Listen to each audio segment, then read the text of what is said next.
Okay, picture this. You're spending hours on your resume, maybe even days, making sure every line counts, carefully selecting every single word, talking to friends and family and mentors, and making sure you've got a perfect resume for that dream job of yours. And you apply for the job, and all of a sudden, silence. Days go by, weeks go by, you don't hear anything. It's almost like your resume disappeared. Now you may be thinking, did I make a mistake? Did I use the wrong email address? Did anyone actually even see my resume? Unfortunately, 75% of resumes aren't even seen by a human. The resumes are filtered out by what's called an ATS, an Applicant Tracking System. So if you feel like your resume just disappeared into a black hole, you're not actually far off from the truth. And it's not your fault. Today, almost 99% of Fortune 500 companies are using some form of ATS to filter out all these resumes. Think about how easy it is to apply for a job today, whether you're using Easy Apply on LinkedIn or just uploading your resume to apply for a job. Companies are receiving thousands and thousands of applications, so they are turning to technology to help them quickly filter and make decisions from all the pool of candidates they have out there. So why are resumes not even making it to a person? Think of ATS like a digital gatekeeper, if you will, or I would call it like a mini boss in the first level before you get to the final boss. You've got to be able to pass this boss, the bare minimum, before you even get to that next stage. And what the ATS is doing is basically looking at all the keywords in the job description and matching it to all the resumes and all the applications out there. Just looking at each resume and figuring out what is a compatibility score for each one. And then there's almost like a pile, if you will. These folks make it, these folks don't make it, these folks are high fit, they are low fit. Think of it that way. I know it can feel pretty disheartening to think that a machine is filtering out your resume, but know that all you need to do is some small tweaks to your current resume to bypass the ATS level. And let's dig a little bit deeper. When an ATS scans your resume, it's not looking for creativity or personality. All it's doing is looking for keywords in the job description that matches your resume. And that's what it's doing for all the resumes that come into the organization for the current job. And it'll make a pile for the hiring manager or the recruiter of all the resumes that are good potential fits based on the job description and the criteria that the HR manager and the hiring manager set out for. And that brings us to our first letter in the framework, H. Highlight keywords. When the ATS is scanning your resume, it's looking for keywords, as I mentioned. Think of it like a scavenger hunt. You want the system to say, yes, this person is the right fit.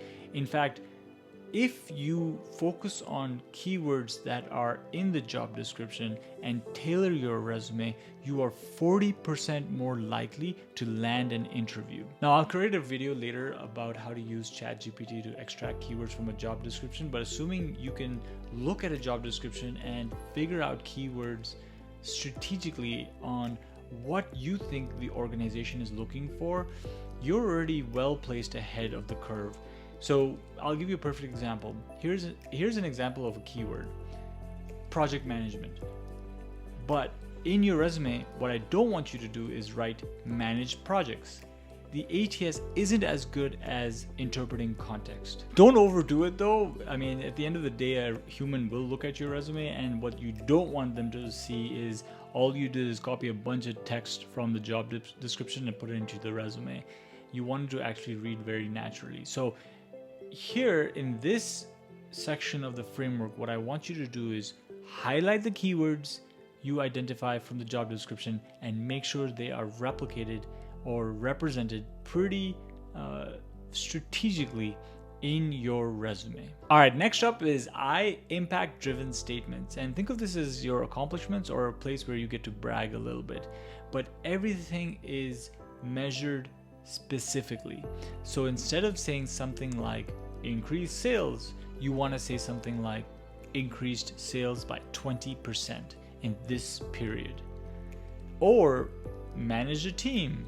Instead, you can say something like led a team of 5 and improved productivity by 20%.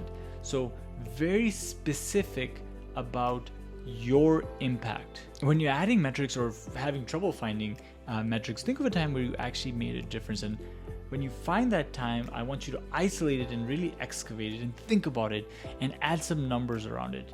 And think about the true impact you really have had with numbers. Basically, what you're telling the hiring manager is, I not only do tasks, but I actually make an impact. And here's numbers to show that.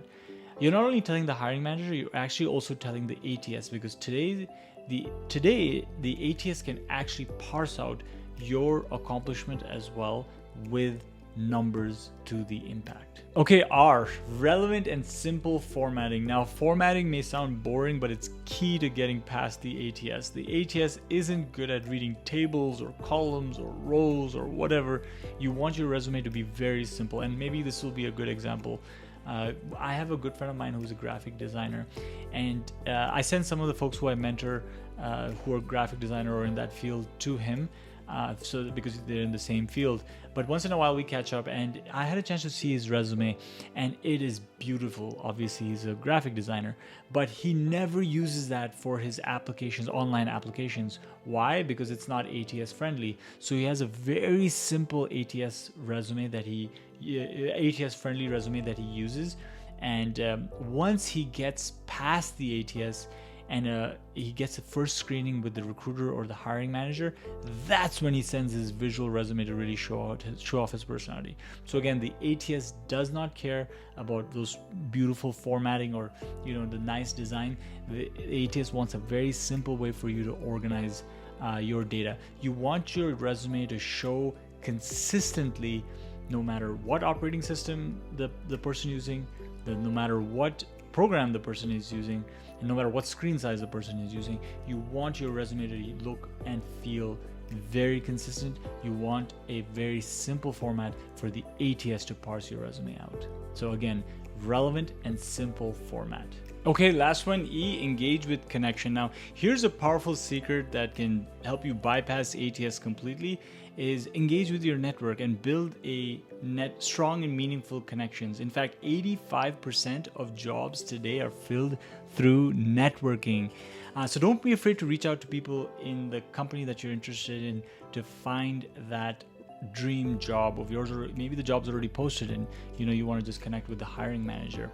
Now, networking may sound a little uncomfortable, but it's really about building genuine connections. And I fundamentally believe that it is normal for networking to feel a little uncomfortable, but what I want you to believe is most people are eager to help others. The role of AI is constantly changing, and I think it's going to constantly evolve the hiring process. I'm almost thinking like in the future, it's going to scan all the applicants out there, and it's going to scan all the jobs out there, kind of like autopilot, and start matching the job descriptions, almost like a dating site that's on autopilot.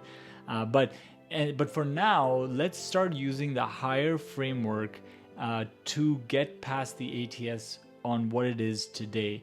On that note, I will make a future video on AI, on what I think AI will do to the job market, so look out for that video. The good news is, with every application, you're building more skills and you're building more resilience, and you're getting one step closer to that job.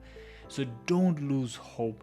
Every single step gets you towards that job that truly fits. So let's quickly recap the H.I.R.E framework that you need to use in today's world with the ATSs. H, highlight keywords. Use the language of the job description so the ATS can recognize your skills as relevant.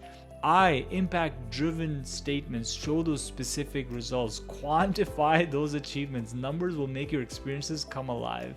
R, relevant and simple formatting. Keep it simple and structured. Clear sections that help the ATS read your resume accurately.